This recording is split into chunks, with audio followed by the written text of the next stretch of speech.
All right, bro, you've heard me say this before. I'm not going to waste your time. I just want to remind you of something. You're watching this video right now for a reason. There's a reason that you were physically clicked on this video on your YouTube feed.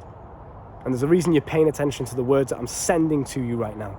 This is an energy exchange. I want you to pay attention. I want you to listen. You were meant to hear this, right? I'm going to keep it quick. Perfection is not real. Simple. I have heard so many guys that I've coached on the phone tell me, I'm just waiting for the perfect time. I'm just not ready yet.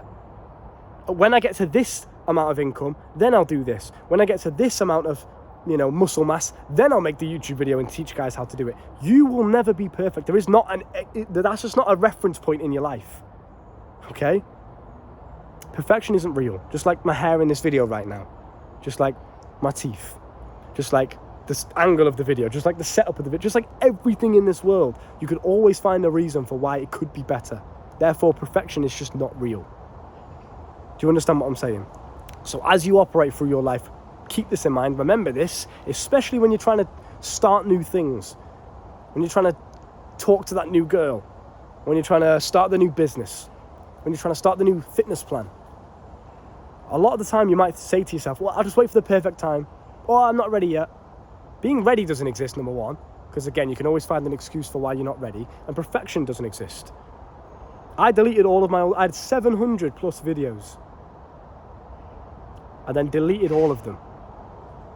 I was on around 5k subscribers, deleted everything because I was a perfectionist. I looked at the channel one day, I was scrolling through and I thought to myself, nah, it's not good enough. They just don't look good. I just don't talk the best. I stutter sometimes, this, that and the other. There's always a reason for why it couldn't be perfect. But then it hit me after I deleted them all and I had that shock of like, fuck, I have to rebuild the whole channel all over again.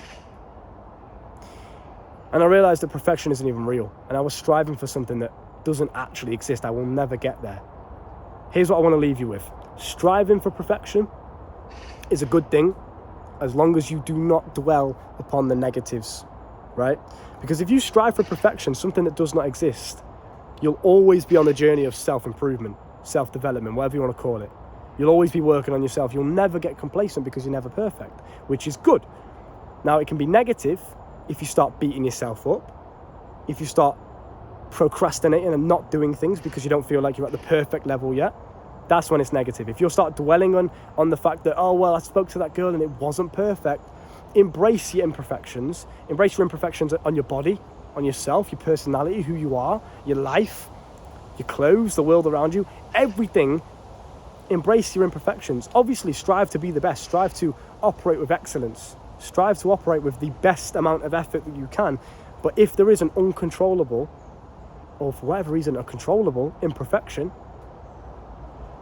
doesn't mean you have to beat yourself up about it. Doesn't mean that you have to kill yourself or be depressed or start taking antidepressants and anxiety pills because my life's not perfect and I feel anxious going outside because my clothes aren't perfect or my hair isn't perfect. Bro, I come on this camera all the time looking disheveled and beat up because I just don't care. And it's not about my image. It's not about the fact that I don't care about my image. Absolutely, I do. I make sure that I'm always looking well-groomed and classy, right? But, for example, right now, I've just washed my hair. And then when I put shampoo on my hair, for whatever reason, it goes fluffy like this. You know what I mean? It just goes fluffy and kind of all over. I can't really do much with it. The wind hits it. It's crazy. It's all over the place. I can't control that right now. I wanted to wash my hair today. I do it once a week maybe, just to keep it fresh, just to keep it smelling nice. I don't recommend you use shampoo every day. It's not good for you. It dries your hair out. Different video. However, I still like to come on the camera and showcase this to you, okay? Maybe if I'm looking a bit disheveled and it's really, really bad and I look like I've just fucking been electrocuted, I'll just put a hoodie on. I'll put my hood up. So I'm always making sure that I'm looking, presentable to the world, which is step one. I'm always striving to be the best I can. But if there's something I can't control, like the fucking wind fucks my hair up, am I going to then start being insecure and hiding and crying about it and not coming on the camera and recording it because, oh, my hair's a mess? No. I've got a job to do. Let me get it done. And I'll embrace the uncontrollable imperfections with confidence. Because what's the alternative? It's happened. I can't change my hair being messy by the wind. All I can do is just embrace it with confidence. Right? Do the same thing. Perfection isn't real. Look after yourself. See you soon.